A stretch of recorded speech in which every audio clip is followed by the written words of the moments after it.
Hi everyone, this is Rima from the Guiding Star.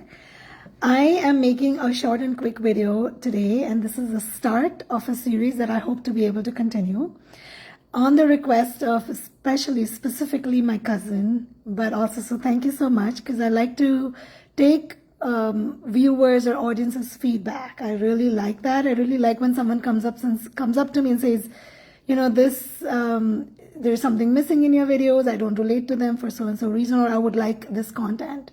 And I'm sure that she's not alone in saying that, why don't you just, talk about the basics of astrology, because most of your videos I don't understand and follow. It's at a certain level, it's too complicated. So it has been my intention to want to teach or share rather the knowledge of at least the basic fundamentals of Vedic astrology. So let's start with mini videos, short duration videos that I hope to be able to make at least 3 a week in really short duration, so that I am able to keep up with making the videos and you're able to absorb the content in small bits and parts, right? Doesn't get too overwhelming. So of course I'm coming on video after really long on Facebook, and what I'm going to do eventually is create either a group or go to my business page to start continuing the series of what I'm starting here right now, or make a whole different community to connect with. So eventually that will happen, but right now I'm starting the videos here.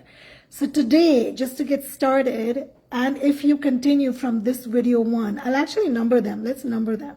This is video number 1. And if you continue watching them in the exact series, you will start to understand the basics, the most important parts of the very basics of fundamentals of Vedic astrology. And eventually you can build up enough information or knowledge to be able to look at your own chart. So that's way ahead. But thank you so much for watching, those who are watching now or later.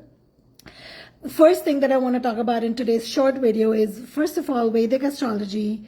Another name for it is sidereal astrology. That's the commonly known name in the in the Western world. In India, we just call it astrology. It's basically the astrology that we follow in India, through ancient India. I don't like to go into the history. I'm not a person who finds a lot of joy necessarily in teaching the history of something, because I feel like get to the content. I'm the person like, teach me the content, teach me the practical aspects. But essentially in Hinduism, astrology is practiced or known, or the knowledge is shared. So is in Jainism. In Jainism, we deter as a religion from practicing it for specific reasons, and we will cover all of that later. But in Hinduism, I think it's considered that Shiv taught astrology. He passed on astrology, and then you can go and read some of the history on it for Vedic astrology. But I want you to know that Vedic astrology, the different names for it is sidereal, Indian astrology. Some people refer to it as Eastern astrology, but there are many kinds of Eastern astrology. Like there's Chinese astrology, which is very different, right? So I wouldn't call it Eastern astrology. And then in Vedic astrology, like any religion, like all humans, we subdivide based on our own beliefs or practices. There are many kinds of Vedic astrology. The most common is there's KP system. There's, there are systems for the software, for the calculation of the dates. And then there are systems for the analysis and the predictions that are different. But KP astrology is the commonly practiced one. And then there's Lahiri, there's Lal Kitab, there's all kinds. What I'm going to share with you is the knowledge of the most commonly known. So people don't even know that there are these terms. So I'm just going to share what largely the public and largely most or many astrologers practice, okay, as we move on.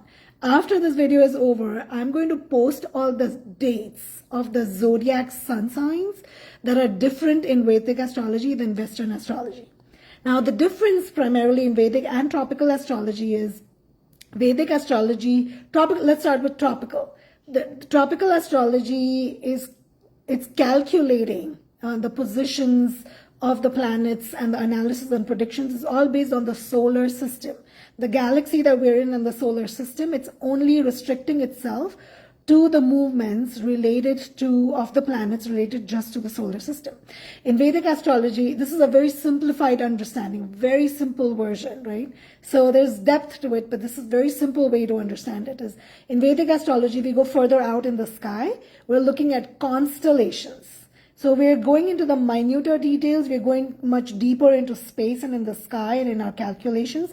And that's why the zodiac signs for Aries all the way through Pisces, the dates differ. We are about 23, I think, degrees apart or days apart. But I'm going to list down the exact dates. We start, Aries, I think we start in the mid of the month. For most of the zodiac signs, right? So we started on the 13th, some say 13th, some say 14th of April, I think, is Aries, and then so on. Whereas in Western, the dates are different. So if you are a certain sun sign in Western astrology, it doesn't mean that you're necessarily that same sun sign in Vedic astrology. Now, what my Indian family and friends, they don't understand, those from India, is they will say, because they're following Western astrology sun signs or dates most of the time, because that's just the commonly available, or I don't know, like it's just become a more popular, automatically the more popular dates to follow as per the Western, and they don't even know there's a difference between Indian and Western dates. They don't know the difference between tropical and sidereal astrology. So they tell me I'm an Aquarius sun sign, and I will tell them, no, well, according to Vedic or Indian, you are a Capricorn, right? And they just will not believe me. So the beliefs are so strongly set, or the understanding is not clear or enough, the knowledge is not there for them to be able to make that switch mentally or to understand that there is a difference. So when you're coming to me, even as a family or a friend, I'm just looking at your chart casually, I'm looking at India as per the sidereal dates and the signs. But please note this also, that in Indian, which is sidereal or Vedic astrology, as well as in Western, both of them, sun signs are not as important as the general public considers them to be. So I'm not saying they're not important, but I'm not saying they're nearly not as important.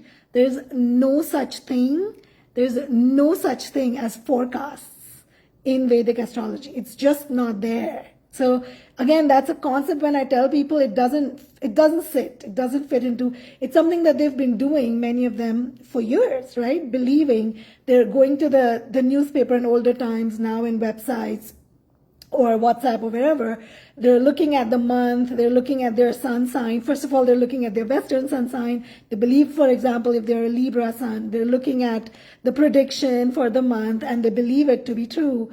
Well, trust me, if you were to cover up and not know which sun sign's prediction you're reading, you will find a way to have that applicable in your life. They're so general.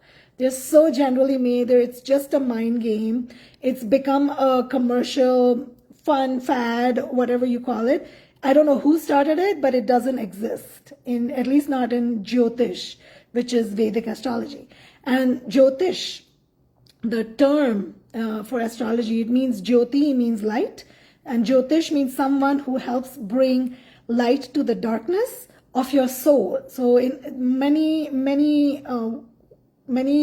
applications of it. One is giving direction to your soul, right? A lost soul that gets direction. Adding knowledge and awareness and increasing your consciousness. So these are all different ways, or a person getting actually solutions for practical day-to-day living. But the idea is bringing the soul or the person towards light. The idea is not to do fear-based astrology, not to do astrology that tells you when you'll get cancer, when you're going to die, how long you're going to live. That's not Jyotish. That's not original astrology. That's not its purpose either. The purpose is only to help you get to a better plane, whether it's difficult, good, bad, circumstance, predictions. The idea is to inspire, to encourage, to give direction and guidance to that particular soul or individual, towards the light, towards something positive, right? So we'll go into all of that depth, but this was today's short video, and I will continue.